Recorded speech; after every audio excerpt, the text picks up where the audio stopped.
다 같이 일어나셔서 말씀 읽도록 하겠습니다. 사도행전 9장 10절로 19절 말씀입니다. 시작. 그때 다메섹에 아나니아라 하는 제자가 있더니 주께서 환상 중에 불러 가라사대 아나니아야 하시거늘 대답하되 주여 내가 여기 있나이다 하니 주께서 가라사대 일어나 집가라 하는 거리로 가서 유다 집에서 다소 사람 사울이라 하는 자를 찾으라. 저가 기도하는 중이다. 저가 아나니아라 하는 사람이 들어와서 자기에게 안수하여 다시 보게 하는 것을 보았느니라 하시거늘 아나니아가 대답하되 주여 이 사람에 대하여 내가 여러 사람에게 듣사온즉 그가 예루살렘에서 주의 성도에게 적지 않은 해를 끼쳤다 하더니 여기서도 주의 이름을 부르는 모든 자를 결박할 권세를 대제사장들에게 받았나이다 하거늘 주께서 가라사대 가라. 이 사람은 내 이름을 이방인과 임금들과 이스라엘 자손들 앞에 전하기 위하여 택한 나의 그릇이라. 그가 내 이름을 위하여 해를 얼마나 받아야 할 것을 내가 그에게 보이리라 하시니 아나니아가 떠나 그 집에 들어가서 그에게 안수하여 가로되 형제 사울아 주 곧 내가 오는 길에서 나타나시던 예수께서 나를 보내어 너로 다시 보게 하시고 성령으로 충만하게 하신다 하니 즉시 사울의 눈에서 비늘 같은 것이 벗겨져 다시 보게 된지라. 일어나 세례를 받고 음식을 먹음에 강건하여 지니라. 아멘.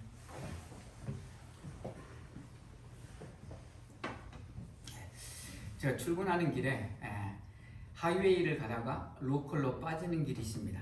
로컬로 빠지는 길이 세 군데가 나오는데 첫 번째 길은 막히기도 하고 시간도 더 걸려서 잘 이용하지 않고 두 번째 빠지는 길이 가장 빠른 길입니다. 그래서 가끔 그쪽으로 특별한 일이 없으면 그쪽으로 빠지는데 세 번째 길은 그 두 번째 길보다 한 1, 2분 정도 더 뒤로 돌아가는 길입니다.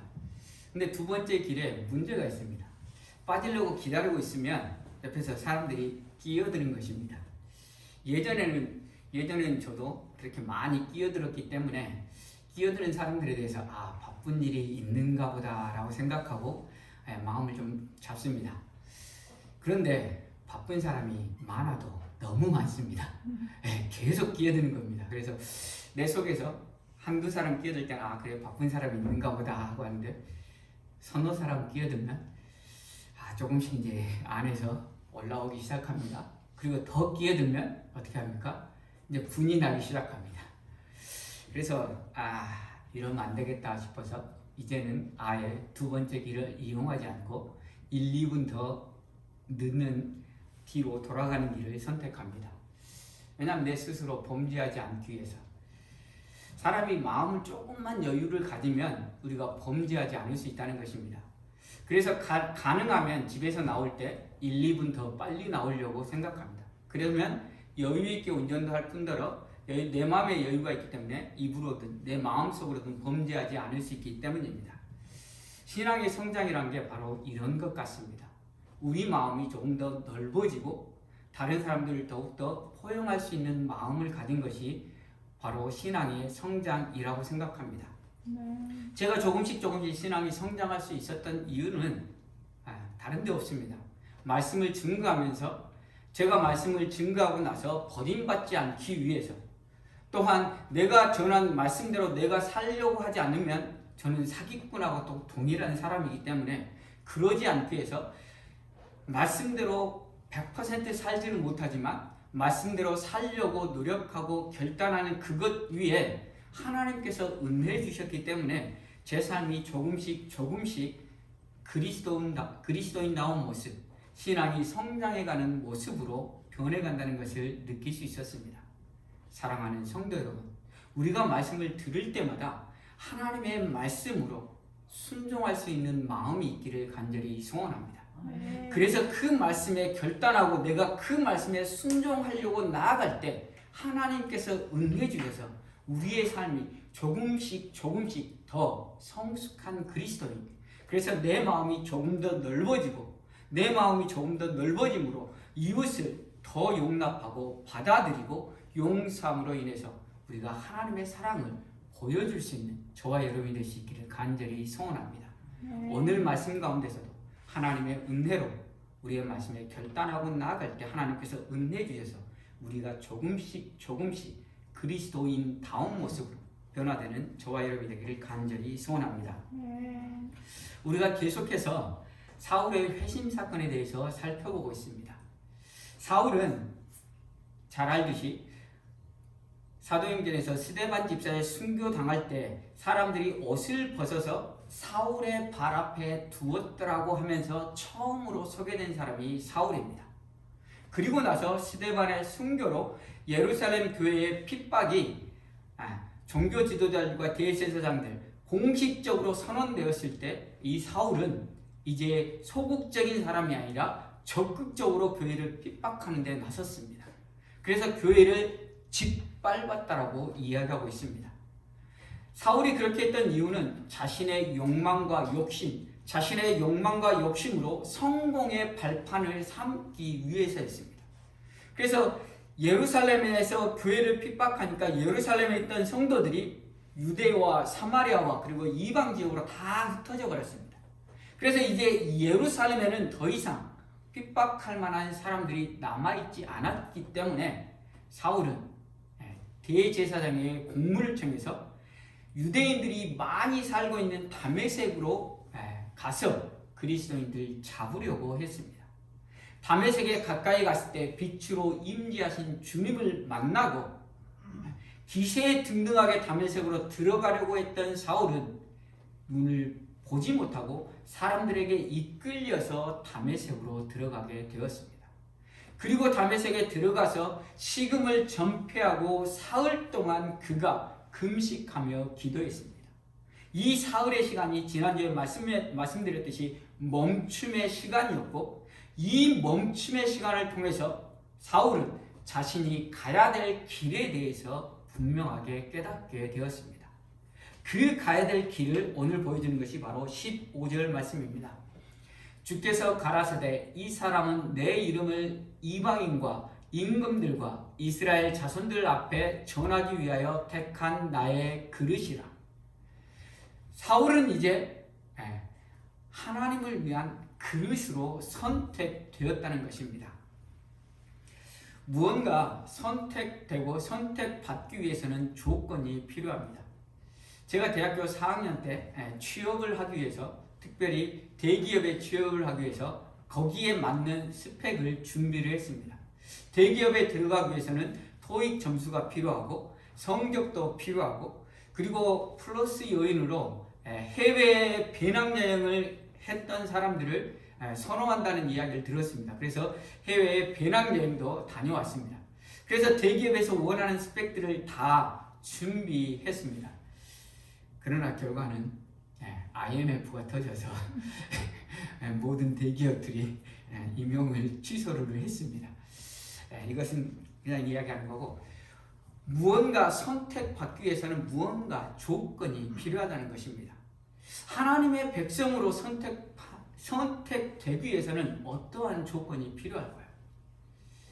만약 백만장자가 자신의 자녀가 없어서 양자로 어느 사람을 선택하기 위해서 공고를 낸다고 하면 어떠한 공고를 내겠습니까? 아마 저 같은 평범한 사람들은 지원도 할 수 없는 어떠한 조건들을 아마 내세울 것입니다. 이에 반해서 하나님의 선택의 기준은 전혀 다른 기준입니다. 하나님의 선택의 기준을 볼 수 있는 것은 마태복음 1장에 예수님의 족보를 통해서 우리가 볼 수 있습니다.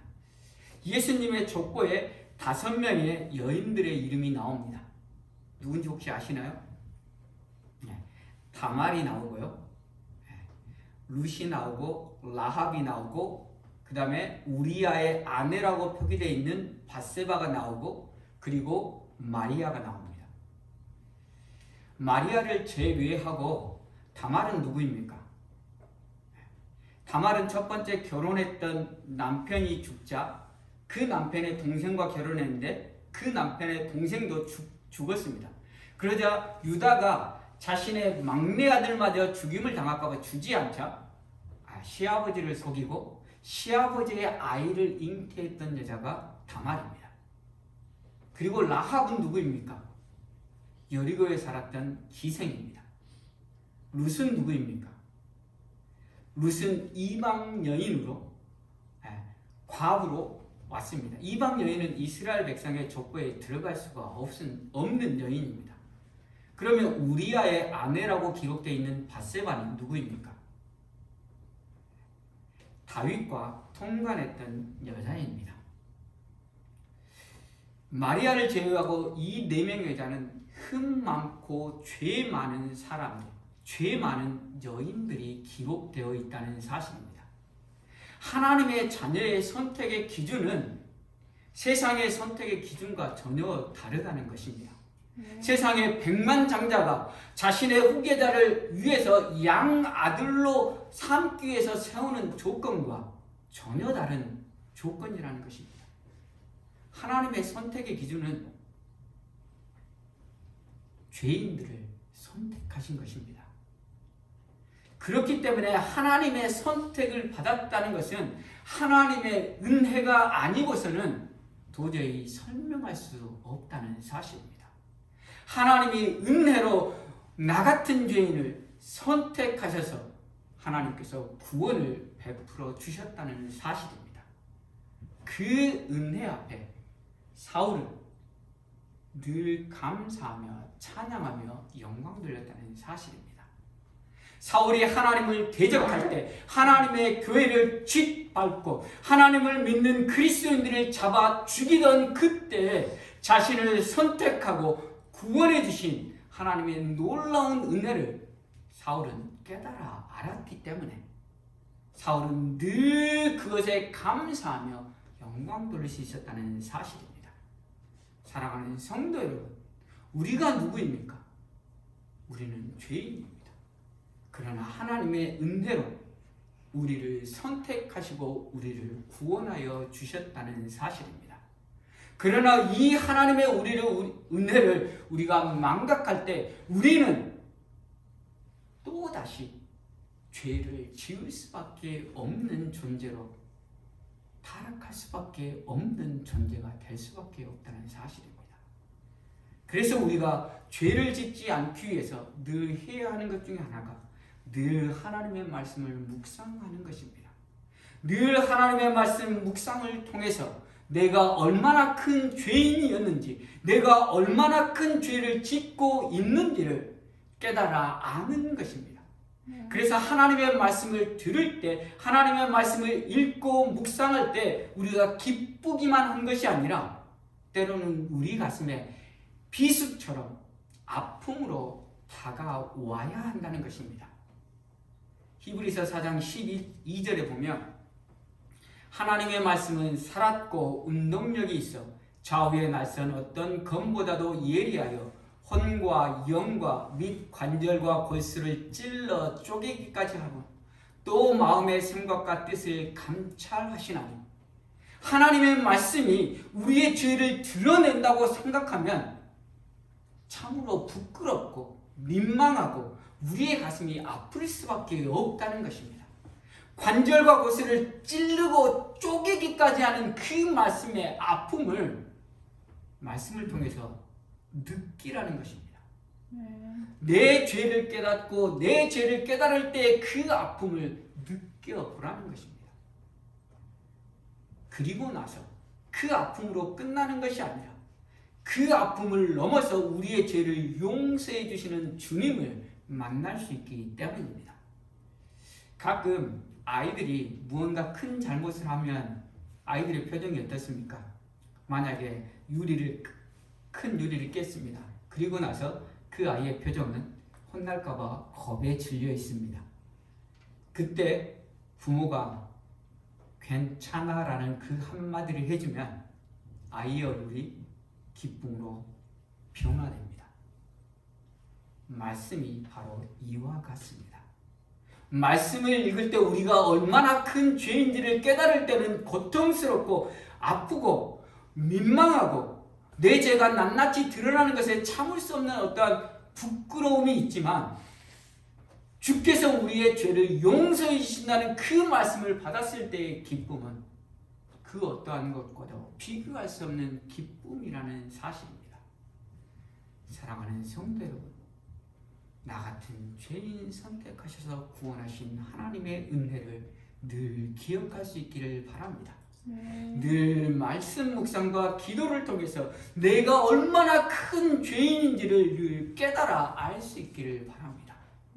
그리고 그 죄를 예수 그리스도의 십자가의 보혈로 용서해 주셨다는 것에 감사하며 감격하며 하나님을 찬양하며 나아갈 수 있기를 바랍니다. 주께서 주신 사울의 다시 한번 15절을 보도록 하겠습니다. 주께서 가라사대 이 사람은 내 이름을 이방인과 임금들과 이스라엘 자손들 앞에 전하기 위하여 택한 나의 그릇이라. 이제 사울은 그리스도를 핍박하는 자에서 내 이름을 이방인과 임금들과 이스라엘 자손들 앞에 전하기 위한 그릇으로 세움을 받았습니다. 이 비슷한 말씀을 예수님께서 40일 동안 제자들과 함께 계시다가 승천하시면서 제자들에게 마지막 주신 말씀, 오직 성령이 너희에게 임하시면 너희가 권능을 받고 예루살렘과 온 유대와 사마리아와 땅끝까지 이르러 내 증인이 되리라고 명령을 주셨습니다. 그러나 그 명령을 제자들은 신실하게 수행하지 않았습니다. 지금 사울이 예루살렘의 핍박의 사건이 일어난 지가 예수님이 승천하시고 난 이후에 약 4년이 흐른 후입니다. 4년 동안 제자들을 비롯해서 초대교회 성도들은 어디에만 머물러 있었습니까? 예루살렘에만 머물러 있었다는 사실입니다. 예루살렘에만 머물러 있어서는 하나님께서 주신 온 유대와 사마리아와 땅끝까지 이르러 복음이 증거될 것이라는 그 말씀을 이루어질 수 없었다는 사실입니다. 그로 인해서 예루살렘 교회에게 핍박을 통해서 예루살렘에 있던 성도들이 흩어졌습니다. 유대로 흩어지고 사마리아로 흩어지고 온 이방 지역으로 흩어졌습니다. 성도들이 흩어질 때에도 제자들은 어디에 있었습니까? 예루살렘에 있었습니다. 빌립이 사마리아 사람들이 복음을 들었다는 소식을 듣고 베드로와 야고보가 사마리아에 가서 세례를 준 것 이외에는 여전히 예루살렘에 머물러 있었다는 사실입니다. 예루살렘에 머물러 있는 제자들, 그래서 하나님의 복음이 땅끝까지 이루어지는 그 말씀이 이루어질 수 있도록 하나님께서 한 사도를 더 세우십니다. 그게 바로 사울, 나중에 바울로 이름 바꾼 사도 바울입니다. 사도 바울이 하나님의 사도로 부름받아서 그가 행했던 일은 무엇입니까? 신약에 있는 거의 모든 교회를 누가 세웁니까? 사도 바울이 세웁니다. 그리고 신약 성경의 3분의 1이 사도 바울에 의해서 기록된다는 사실입니다. 이에 관해서 12사도로 부름받은 그 제자들은 사도행전 중반부 이후부터는 그 이름이 사라집니다. 오직 사도 바울의 이야기로 채워진다는 사실입니다. 그러나 베드로가 사도 바울이 사도로 세우심을 입은 다음에 그가 회개하고 하나님의 명령에 순종했던 것을 우리는 볼 수 있습니다. 고넬료의 집에 가서 이방인 고넬료의 집에 가서 복음을 증거하고 그에게 세례를 베푸는 베드로의 모습을 볼 수 있습니다. 그리고 그 베드로를 통해서 사도 바울이 이방에 복음을 증거할 수 있는 그러한 계기를 만들어 주었습니다. 바꿔 말하면 사도가 될 수 있는 조건을 가진 사람이 사울은 아닙니다. 사도가 될 수 있는 조건은 어디에 나와 있습니까? 11명의 제자 12명의 제자에서 가룟 유다가 자살로 인해서 그 생을 마감했을 때 그 나머지 한 자리를 채우기 위해서 베드로가 조건을 내세웁니다. 그게 사도행전에 나와 있습니다. 이러함으로 요한의 세례로부터 우리 가운데 올리어 가신 날까지 주 예수께서 우리 가운데 출입하실 때 항상 우리와 함께 다니던 사람 중에 하나를 세워 우리로 더불어 예수의 부활하심을 증거할 사람이 되게 하여야 하리라 하거늘. 사도의 조건은 요한의 세례부터 예수님이 승천하실 때까지 예수님과 함께 출입하던 자, 그리고 우리와 함께 다니던 사람이 사도의 조건이었습니다. 이 조건을 사울은 만족시킬 수 없는 사람이었습니다. 그러함에도 불구하고 하나님께서 사도로 부르셨고 그 사도로 부르심에 사도 바울은 응답하였다는 사실입니다. 그래서 그를 통하여서 복음이 이방 땅끝까지 전해지게 되었고 신약성경이 3분의 1이나 기록될 만큼 하나님께 쓰임받은 사도가 되었다는 사실입니다. 여기서 우리가 하나 생각해 보아야 될 것은 하나님의 선택은 하나님의 은혜입니다. 그러나 선택 이후의 삶은 우리들의 반응이라는 사실입니다. 하나님께서 12사도를 세우시고 12사도에게 땅끝까지 복음을 증거하라는 명령을 주셨습니다. 그 명령을 받은 12사도들은 그 명령에 절대적으로 순종하지 않고 예루살렘에 머물러 있었습니다. 그러자 하나님께서 사도 바울을 택하셔서 본인이 약속하신 땅끝까지 이르러 복음이 증거되리라는 그 일에 사도 바울을 사용하셨습니다. 사도 바울은 하나님의 부르심에 철저하게 응답함을 통해서 하나님께 쓰임받는 귀한 그릇이 되었다는 사실입니다. 사랑하는 성도 여러분, 하나님께서 은혜로 우리를 선택해 주셨다는 사실입니다. 하나님께서 은혜로 나 같은 죄인을 구원해 주시고 또한 나 같은 죄인을 통해서 하나님의 복음이 증거될 수 있는 주님의 귀한 그릇으로 우리를 선택해 주셨다는 사실입니다. 그렇다면 이제 우리는 어떻게 반응을 해야 하겠습니까? 하나님께서 우리를 선택하신 그 은혜에 감사하며 하나님께서 우리에게 맡기신 사명에 최선을 다해서 나아가는 우리 모두가 되어야 되지 않겠습니까?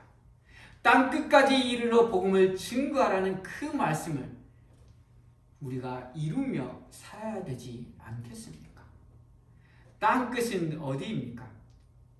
앞을 보고 있지만 뒤돌아서면 바로 위에 서 있는 그 자리가 바로 땅끝이라는 사실입니다.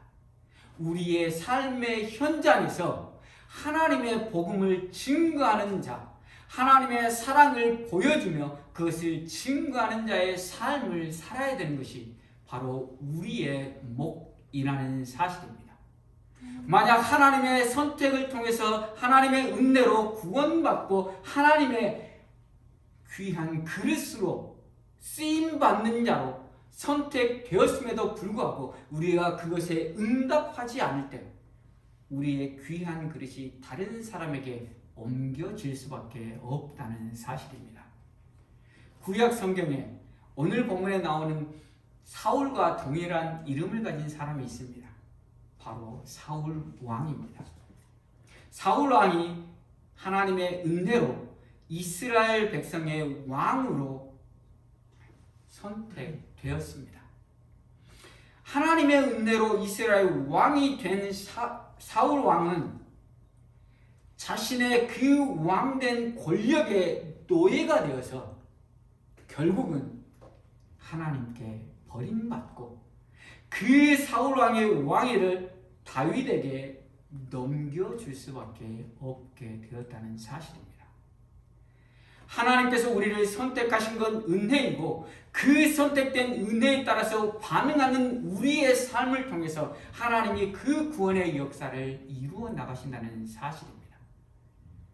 엘리 제사장은 어떻습니까?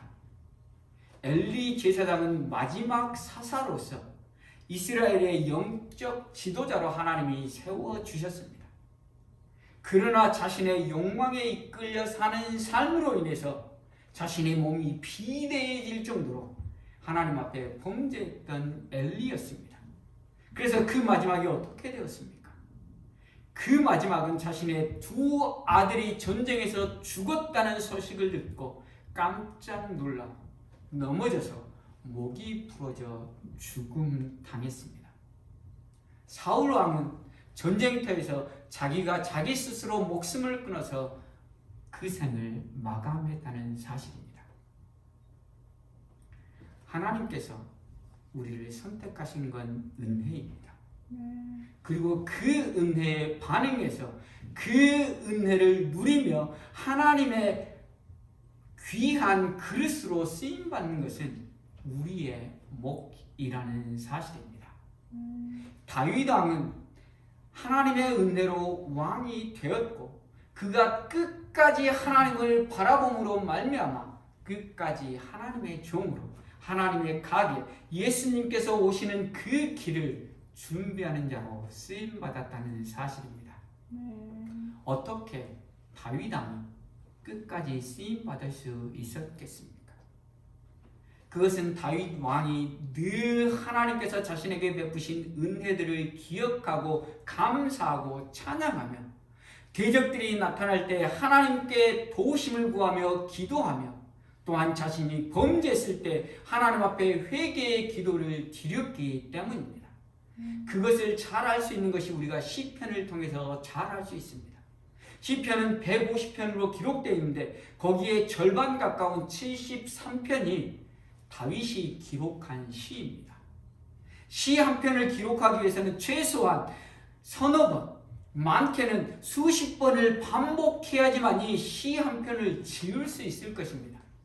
그렇다고 한다면 73편, 우리에게 전해지는 73편을 넘어서 전해지지 않는 시편까지 하면 훨씬 더 많은 시를 다윗이 지었다고 볼 수 있습니다. 그 많은 시를 지으면서 다윗은 계속해서 하나님의 은혜를 묵상하고 그 은혜에 감사하고 그 은혜를 찬양하고 또한 대적들이 나타났을 때 대적들을 향해서 하나님 도와주십시오라고 기도하고 또한 자신이 범죄했을 때 침상이 뜰 정도로 하나님 앞에 회개하며 기도하며 나아갔던 다윗이라는 사실입니다. 우리의 신앙을 유지할 수 있는 방법은 오직 한 가지, 계속해서 묵상하는 것밖에는 없다는 사실입니다. 하나님께서 우리에게 베푸신 은혜들을 묵상하고 하나님의 은혜를 묵상하며 감사하고 찬양하고 우리에게 어려운 일이 닥칠 때 하나님의 도우심을 바라며 기도하고 그리고 우리가 범죄했을 때 우리의 죄를 용서해 주실 분은 하나님밖에 없다는 믿음 가지고 하나님 앞에 회개하며 나아갈 때 우리는 계속해서 하나님을 바라볼 수 있을 것이며 계속해서 하나님의 은혜로 나아갈 수 있다는 사실들을 기억할 수 있기를 바랍니다. 아멘. 사도 바울은 어떻습니까? 나는 죄인 중에 괴수라고 내가 날마다 죽노라고 말하는 사도 바울입니다. 자신이 죄인임을 늘 깨닫고 하나님 앞에 회개하고 자신의 죄에서 구원해 주신 그 하나님의 은혜를 날마다 묵상하며 자신의 죄된 모습을 날마다 죽이며 나아갔기 때문에 사도 바울은 끝까지 하나님의 귀한 그릇으로 쓰임받을 수 있었다는 사실을 기억할 수 있기를 바랍니다. 사랑하는 성도 여러분, 말씀을 마치려고 합니다. 사울은 어떠한 사람이었습니까? 교회를 잔혹하게 핍박하던 사람이었습니다. 하나님을 믿는 백성들을 잡아다가 죽이던 사람이었습니다. 그러나 그 사울을 하나님이 선택하셔서 그의 택한 그릇으로 삼아주셨습니다. 사울은 그 은혜를 늘 기억하며 자신에게 맡겨진 사명, 땅끝까지 이르러 복음을 증거하라는 그 사명, 이방인들에게, 임금들에게, 이스라엘 백성에게 복음을 증거하라는 그 사명을 자신의 몸이 부서져라 감당했던 사울입니다. 그리고 그 사울을 통해서 하나님의 역사가 이루어졌고 오늘 우리에게까지 복음이 증거되는 놀라운 기적의 역사가 일어났다는 사실입니다. 오늘 우리도 하나님의 은혜로 나 같은 죄인 하나님이 선택하셔서 구원하여 주셨고 또한 그 은혜 위에 하나님께서 우리로 하나님의 복음의 일꾼이라는 주님의 그릇이라는 사명을 우리에게 더하여 주셨다는 사실을 기억할 수 있기를 바랍니다. 그로 인하여서 내가 때를 얻든지 못 얻든지 내 온 삶을 다해서 복음을 증거하는데 하나님의 사랑을 보여주는 대로 나아갈 수 있는 저와 여러분이 될 수 있기를 간절히 소원합니다. 우리가 그렇게 나아갈 수 있는 것은 우리에게 베푸신 하나님의 은혜를 기억할 때만 우리가 그것들을 할 수 있습니다. 오늘 내가 이 자리에 서 있는 것, 내가 이 자리에서 예배드리는 이것이 바로 하나님의 은혜라는 것을 깨닫고 그 은혜에 감사하며 우리에게 맡기신 사명들을 감당하며 나아가는 저와 여러분이 되기를 간절히 소원합니다. 이 시간 우리가 찬양할 때 같이 기도하는 시간 갖도록 하겠습니다. 이 시간 우리가 말씀을 생각하며 기도하는 시간 갖도록 하겠습니다. 하나님은 우리를 선택하셔서 은혜를 베풀어 주셨습니다. 나 같은 죄인 사랑하셔서 예수 그리스도의 십자가로 구원하여 주시고 그 은혜 위에 하나님께서 함께 하시는 은혜를 더하셔서 지금 이곳까지 우리를 인도하여 주셨습니다. 그리고 우리에게 복음 증거의 사명을 맡겨 주셨습니다. 이제 우리가 하나님의 은혜를 기억하고 이 자리에 서 있을 수 있는 건 주의 은혜임을 기억하고 이제 우리의 삶의 현장에서 주님의 사랑을 증거하는 우리 모두가 될 수 있기를 원합니다라고 이 시간 함께 기도하며 나가도록 하겠습니다. 기도하시겠습니다. 하나님 아버지 감사합니다. 하나님 우리를 사랑하셔서 하나님의 자녀 삼으시고 우리에게 놀라운 은혜를 베풀어주시는 너무도 감사합니다. 주의 은혜가 없다면 우리가 이제까지 살았고 주의 은혜로 하나님 자녀를 얻고 주의 은혜가 없다면 살았으면 고백합니다. 이제 그 은혜를 돌려잡고 주께서 나에게 맡기신 주님의 그릇으로 증거하는 사명을 감당하는 우리 모두가 될 수 있도록 은혜를 베풀어 주시면서 그 사명을 감당하며 나아갈 때 하나님께서 더욱 큰 은혜로 우리에게 더하여 주시며 하나님 그 사명을 감당할 수 있도록 우리를 부여시켜 주시고 우리에게 복의 복을 더하여 주실 것을 믿습니다.